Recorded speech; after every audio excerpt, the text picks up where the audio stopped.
Thank you. Thank you very much. Thanks for joining us. The topic is a bit new to this part of the world. White label, not many people aware of it. So first, I will request you to introduce yourself, and then we will start with the definition of it, if you can define us a little bit. Good afternoon. I'm Shamseddin, Chief Operating Officer for Aleph Hospitality.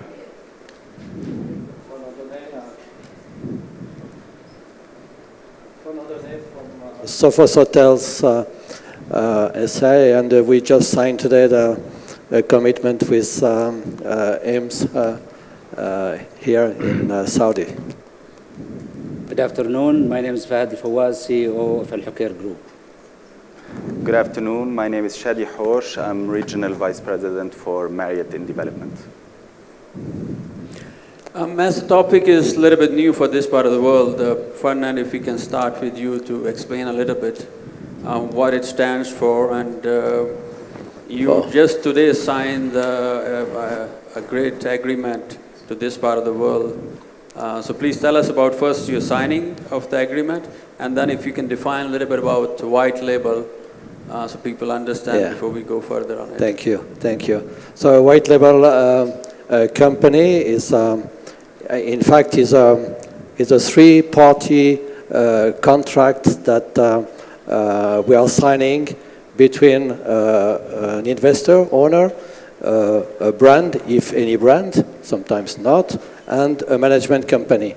But the difference from the tradition you have here in Saudi is suddenly you have a partner who is running the hotel, the day-to-day business, and beside the brand, and we are using the brand, but we are responding to the owner.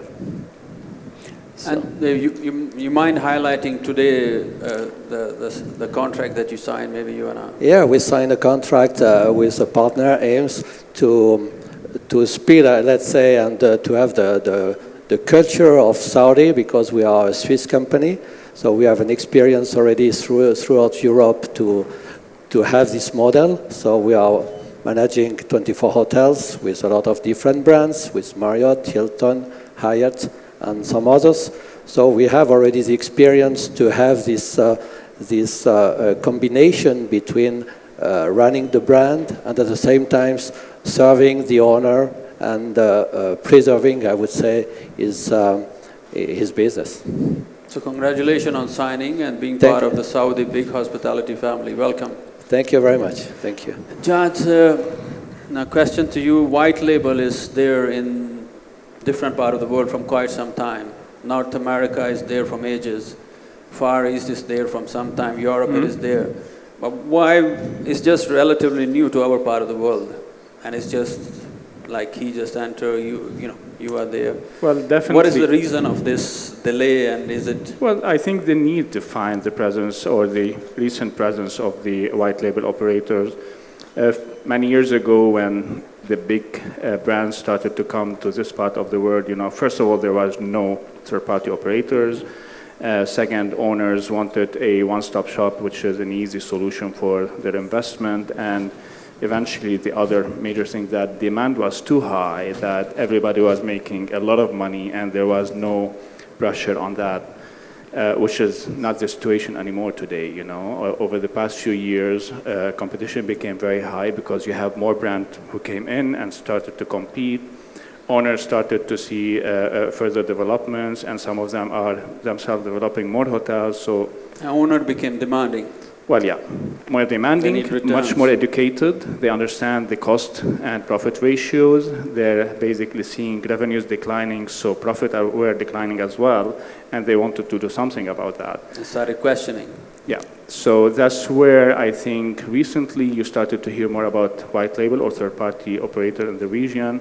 It's been in Africa for a while. We're very strongly present in Africa, but also decided to come and explore that part of the world because we identified a need for it, and I'm sure Sophos have done the same.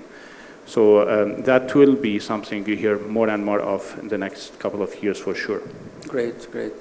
Fahad, your group, Hokair Group, you're one of the first one who pushed the limits and push the big boys, big brands to turn management agreement into franchising. How was that initial agreement when they never wanted to enter into this avenue, but your muscles or your persuasion was good enough?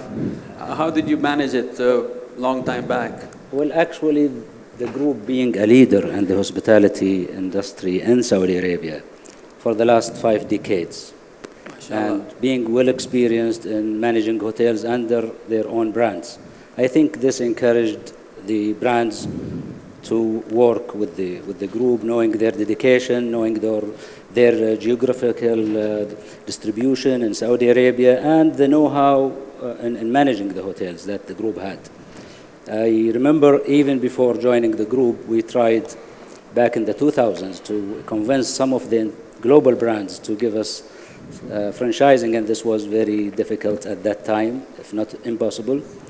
And it's very interesting to see how that evolved right now to a stage where the global brands are encouraging to give franchising, and we're being asked to take more and more franchising, and now also coming to the TPO, third-party operators stage. So I think it's evolving. The group history helped a lot in attaining that. How was your experience 15 years back, the first one when you managed to get franchising, first from management agreement to franchise? How was it? Did it make a difference? Did you see the bottom line enhanced? How was it?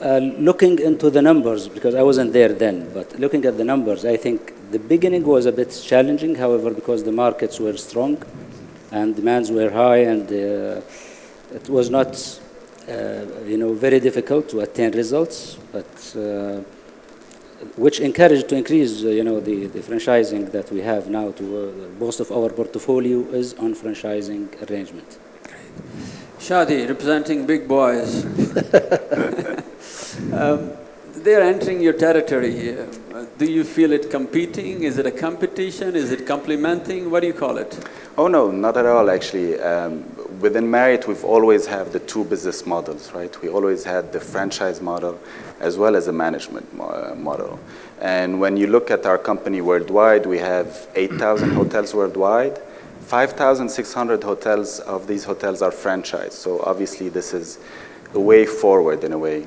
And I guess it's just a question of the owners deciding on whether they want to take a passive approach or a more active approach in their assets. And we basically, from our perspective, completely adapt to their needs. No problem. We can enter with the white labels and have some share of market. He's happy. That's a polite way for him to say they want to make more money or less money. I think this is a very important topic, because usually when we look at franchise, the first thing that people would think about, it's a cost-cutting exercise. And it's not really that. It's not really a cost-cutting exercise. It's more investors being more proactive in their assets. And we actually work with all the panelists here on the panel. And third-party operators know very well, and this is why we trust most of the time working with them. They know very well that there is a very thin balance to maintain. It's a balance between being more efficient from a hospitality asset perspective, but at the same time maintaining these brand standards and making sure that hotel stays at the highest level. Because in the end, when you think about it, as a company, we're giving our baby, we're giving our most prized assets, which is the name, and we want to make sure that the person who takes it actually really takes care of it. So you're happily giving your baby to take care of? Well, we already did, so I think we're in good hands. Fernand, a question now. See, the big boys, fully equipped. They got Ferraris already, their operating system working very well. You come in. Yeah. What are you bringing in on the plate? What is the added value having you with us, with the owner side? First, we have the license for the Ferrari, so we know how to drive it. No, but I think that I'm sure that it's right. The fact is, most of the investors, when they are thinking about a third party, they are thinking about cutting costs or things like this. But it's not really that. It's how a third party can more optimize or to be more flexible with the operation. And it is the way that Suddenly, when you are a franchisee, when you are operating, you are more able to challenge what is going, because you have Challenge whom? to challenge all the rules. Chadi? Yeah, no, the Marriott rules, because at a certain moment, our objectives is to defend and to save the owner's business. So it's another way of thinking regarding the business. So for us, it's important to grab the more than we can from the brand, because if our investors take a brand, is because he's believing in the benefits of the brand, and ourselves is the same. No, that's fine. You challenge him, but what are you bringing to the table? We are bringing. That's the question. Yes, we are bringing. Challenge them. We are You're bringing. with us or with them? I have to balance it up. So. No, but we are bringing much more flexibility. I think this is very important in the contract, in a management contract. An investor, when he's going with a third party, with a white label company, he has much more flexibility in his contract. Flexibility in terms, in the length of the contract, maybe an exit strategy. So we are much more flexible, and also regarding the how we can say all the scheme of the costs that we can manage in a different way. So this is all the benefits that an owner will receive from a third party, because the third party is working for the owner, on behalf of the owner. It's not really the same than we have a management company, and the manager is managing for the brand. Fahad, would you like to add something? Well, a couple with your of points definitely covered well. I would add quick adaptation to market circumstances. That's a little bit, in my opinion, more dynamic with a third-party operator than an international or big operator, because there is less restriction on the rest of the group, sometimes, and I quote from what happened during COVID when it hits and everybody panicked and they didn't know whether they should close hotels, keep hotels, have salaries, no salaries. These took a lot of time, and owners suffered meanwhile until decisions were made. And in the case of third-party operator, it's easier to take a decision jointly with owners because they can be more involved and decision can be made much, much faster normally. Great. The other thing is we're talking about owners with multiple brands. We're a fantastic solution for them, because we can still be one stop shop for multiple brand management. And definitely, you got adaptability with each brand. You can be adaptable. We can absolutely work with the same systems and basically do the multiple brand management under one management team. And I'm talking mostly the administrative and general parts: sales, finance, IT, human resources, and general management. So that saves a lot of money to the owners themselves. So these are additional to what Fernand was saying. Fahad, you're running dozens of properties. Do you see the difference having, franchising agreement, putting extra efforts in it?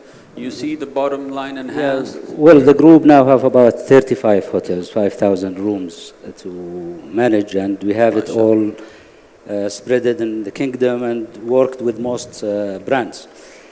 We see an opportunity that the OTPs is coming, and we can work with the white label in a manner that will hopefully, from a local investor and owner perspective, that we will see them adding value. In the past, we worked with major and different companies with major brands, international global brands. The hotel agreement was the first to start with, and it was the only model operational available. With all its pros and cons, it went through stages, and now as the market matures, we are, as owners, investors, are looking forward to see other options. What we do now in Al-Hokair Group, we manage our own hotels, hopefully efficiently. We get the know-how, and I'm sure all the big groups have the same skills. So what the newcomers, the white label companies, should prove to the local market from a local perspective what value added they can bring to this market, considering that it's not Dubai, it is not Europe, it's not somewhere else. So the local expectations of the owners, they want to see themselves being more involved in managing the hotel. They want to see better efficiencies, returns, flexibility. Look at what happened during the pandemic. We were not able to reach most of the major brands. they were, very far. I mean, let's give them benefit of doubt. Big boys, it was pandemic. Nobody has ever seen such in their lifetime. Nobody knew what to do. True, with it. but So if it first wasn't, they had to save themselves before they save you. So they did it. if it wasn't for the fact that we are franchise-based company, Yeah. we would have faced so much difficulties. We managed it ourselves.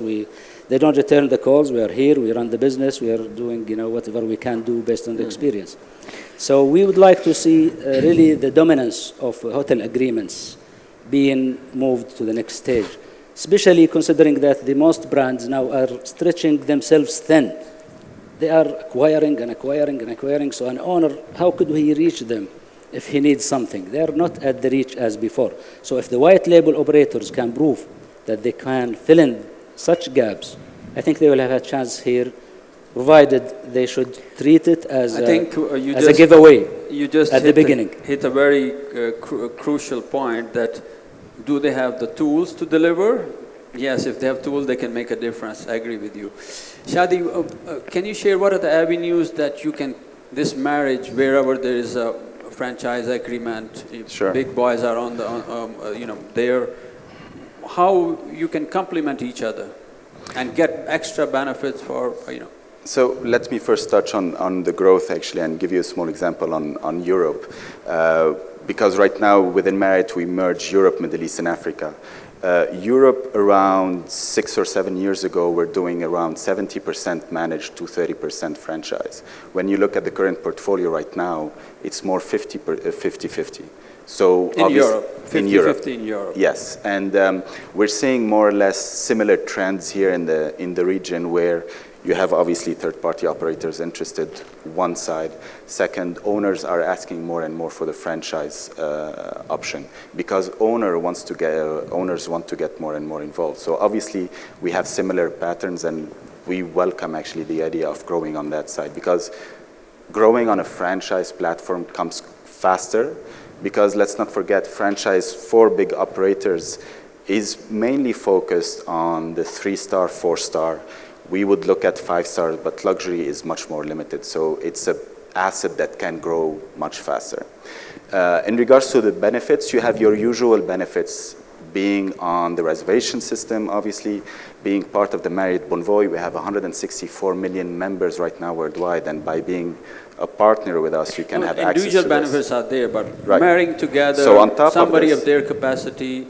Here you are with your, as I said, Rolls-Royce and Ferrari. You have your systems, you have your reservation system. You have So you touch on it exactly, and I'll take the example of the Ferrari. The owner is the owner of that car, right? But if he doesn't know how to drive that car to the fullest maximum, it won't give you the performance that you're looking for, and you won't win the race. So the most important thing for us is to have the proper driver driving that Ferrari, whether it's the owner or the third-party operators. And we have a dedicated franchise team whose sole purpose is to make sure that the third-party operator or the owner know how to work these tools. And I'm very happy to say, actually, we launched a program called Executive Excellence. It's a program that was launched in the US where we take an owner or third-party operator, we put him on a crash course, 18 months, trying to get them to know what the Marriott system are and trying to let them know how to use the system to the fullest to make sure that they're taking all the benefits. And just recently we moved that program to Europe, and any owner or third-party operator can send their general managers basically to Europe and have that course during 18 months and end up being a proper Marriott GM. At the expense of Marriott? Obviously at the expense of the owner. Jad, at what stage during the management agreement or during the owner and the management agreement relationship, what stage they decide to move towards you? What happened and why they moved to you? Can you share some examples? Well, listen, what every owner wants from a brand is the system connectivity, the brand awareness, the brand promise, and eventually what comes under the loyalty program of deliverable to the hotel. What also they want to do themselves or give someone to do is the other functions that are cost, operation, finance, and the open communication. More and more owners want to be involved. So that's why we're seeing that model moving, slowly but firmly to the third party. Everybody wants a brand, and they realize, and we actually need the brand. We explain to the owner that the brand adds quickly value to their product. And that's where I see here an ecosystem where everybody is benefiting. They can grow, we can basically run the business, and the owners earning more money because of that. So it's as simple as it is. The owners want to be partly involved. They want to understand. They want us to be able to more communicate to them. It's not very easy to communicate with the bigger operators because of their capacity as well. We're here for them. We don't mind owners being involved as well within certain limits that keeps the business healthy. And that's where we're feeling that more and more they're coming to that direction. Fernand, you want to add something? Yeah, I just wanted to jump on it because on the past 6 months now, nearly 6 months, we shift, we take some properties from Marriott in some markets, and we shift from managed to franchise. And in fact, the main issue and the main request from the owner was financing, controlling the financing. So I think this is one of the key anyway. Added value. Anyway. This is an added and this value. Is an added value is to have the owners to be part of the management, let's say, on the operational team, to control the flow of cash, all these things. So I think this is a limit of a big brand where you have strict standards, let's say like this, or a third party where we can fine-tune the model to fit to the expectation of specific owners. Okay. Is the way. Again, another question you can share between you. So, Shad, you touch base on it, but I'm just bringing it back to you that white label doesn't, so for owners' perspective, so there's a clarity on this. White label doesn't mean cost cutting. It means... But not on the fee part, definitely, if I may, Fernand. I think, no, the saving is not in the fees in reality. I don't think by doing this dual contract means more fees at all. But also it's not a cost-cutting exercise. No, but not really. It's not there. The benefit is not there. The benefit is what we just listed, the visibility, a little bit more control, and the dynamic approach with the operator. Eventually, our also management agreement are much more flexible and they're shorter. We all know that this is a burden in some cases, all the terms and conditions. But it's definitely not on the fee. It's on the operation. It's on the flexibility, on the payroll, the benefits that employees are getting. And overall enhancement on the bottom line. And so on and so forth. So there is proven, cases. There are a lot of proven cases where this has saved to the bottom line. You were sharing some percentage for the owners. They even have some percentage what value they can add. Shadi, can they share it? No, but at least us, we did a certain number of conversion from managed to franchise. So we can say that overall, I would say, we save roughly 5% on EBITDA. So regarding your top line, it could be quite a lot of money. So, and this is just by the optimizations. That doesn't mean that it was not managed in a right way or good way, but just the optimization of the system, because we are much closer to the business when we are running as a third party. Because like Aleph or Sophos, we are daily in the operation in the hotels. Ourselves as operator is not the GM who represents the company. We are in. He is in. Sure. We are in all the time. So this makes a difference. Great. Fahad, will you opt for your upcoming expansion? Will you opt for white labels within your group, such a big group? We're always open to look into different models. And as this is evolving, and very interesting to be watching how it's going to be adding value to the local investors. Again, I emphasize that the value should be for local market, for local investors. If the white label prove that such a value could be delivered, I mean, we are open to discuss options. The traditional, ways and operational models and the brands, and I think the time now is to discover more. The market is maturing, and it's becoming bigger. We as investors would like to have more time and more non-tangible savings on time that we can dedicate it to expansions.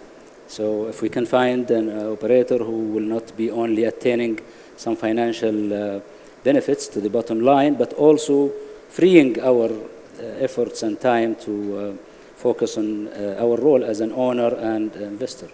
Great, great.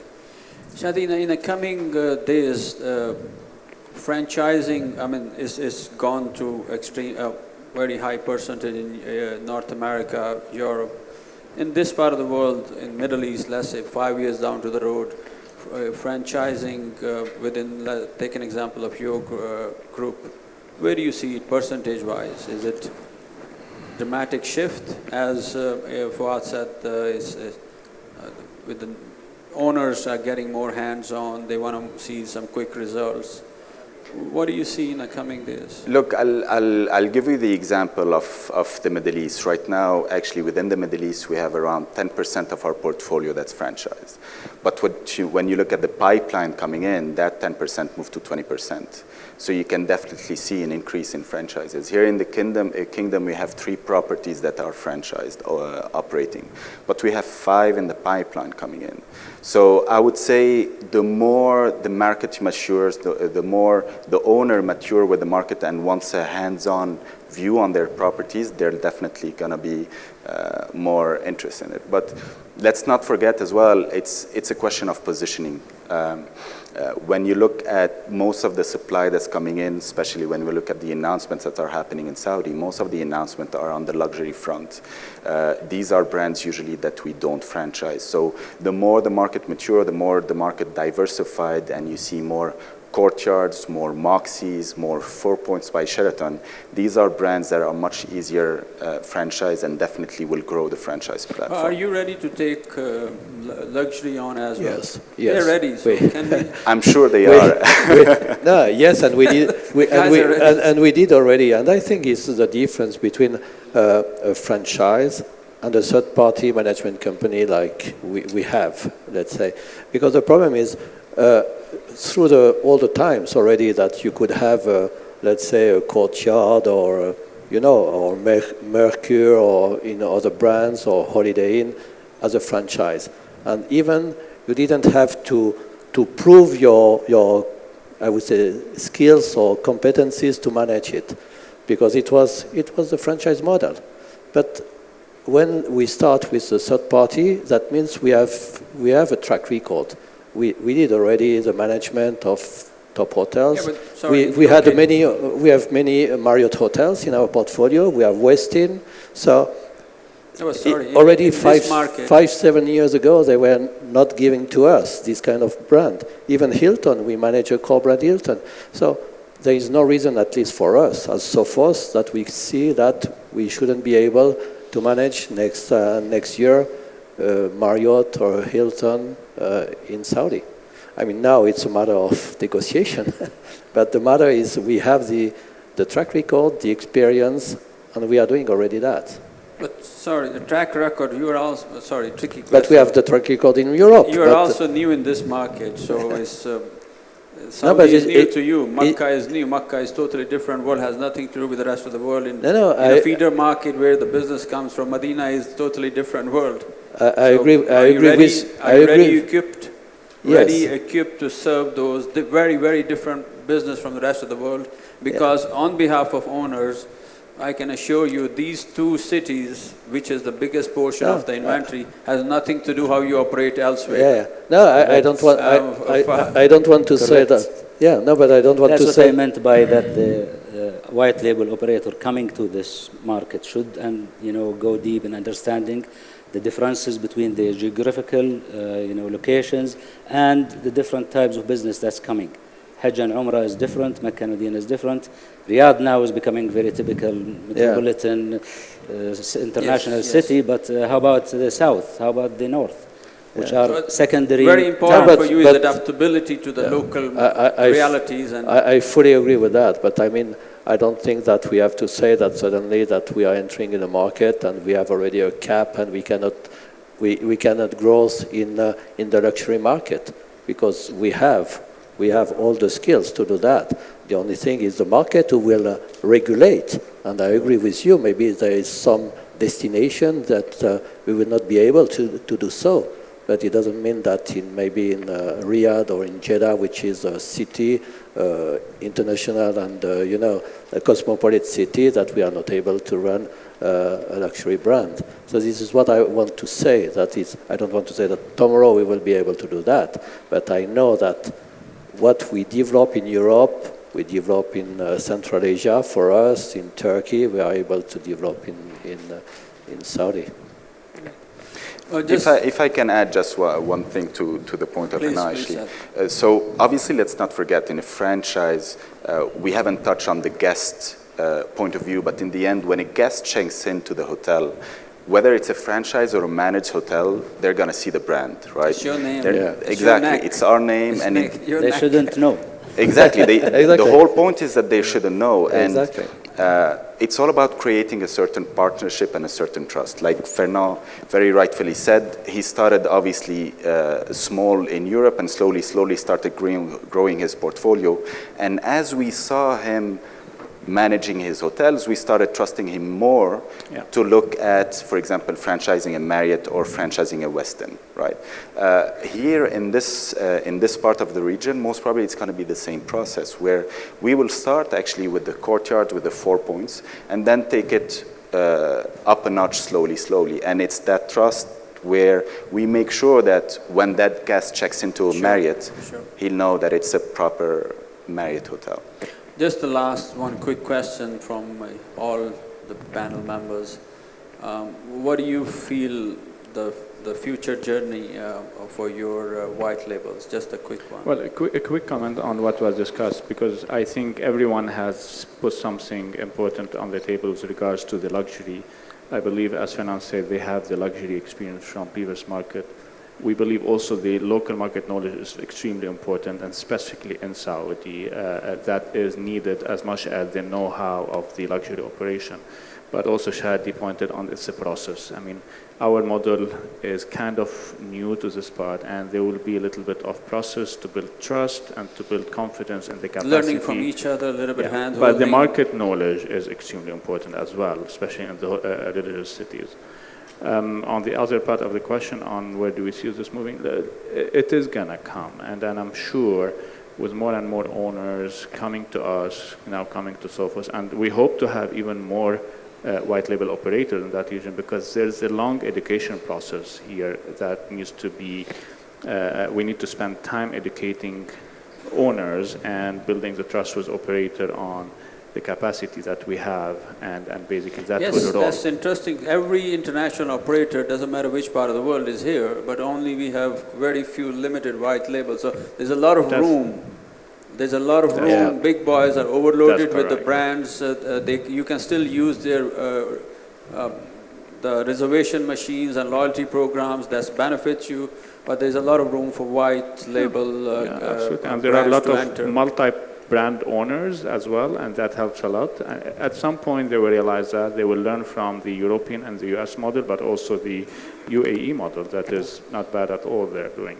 Fernand, what's your take on? I would say if I look at the discussions we have today, all the day with all the different people we met, we have seen that they are eager to understand and to move on this model, because we have seen that the people are much more savvy than before, and at least they are more conscious about the hospitality business and what they can do with that.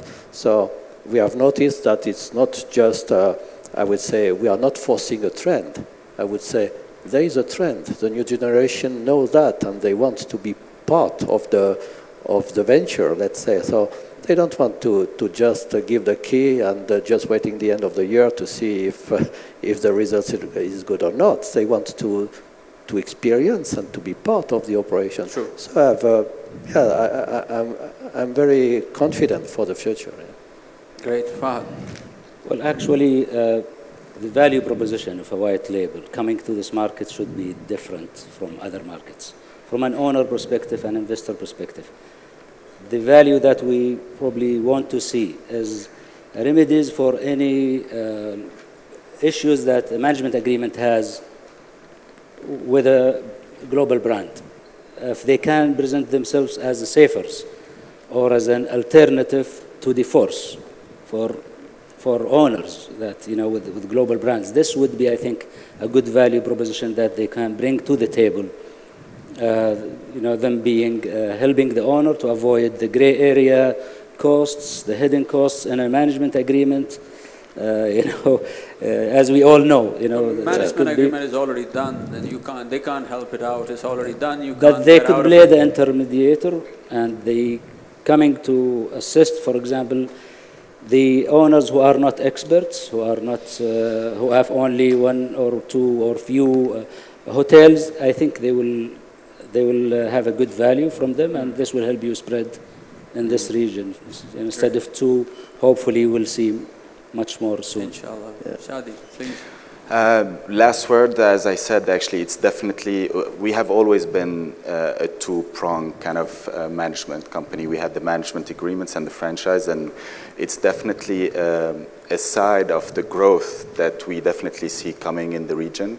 It's taking its time, slowly. It's a question of track record, but we definitely see it. And I think the way we should look at it is more of a partnership, actually, with our partners, whether it's with owners or third-party operators, to make sure that these hotels, actually, with the brands that they have, perform to the best of their capabilities. Thank you. The bottom line is that market is growing. There's a huge potential. The number of keys between UAE, Egypt, and KSA is over 500,000. There's enough room for you to grow. There's enough potential for you. But as Fahad said very clearly, if you want to make a difference, you need to have a local presence. You said very well, local knowledge and know-how. Yeah.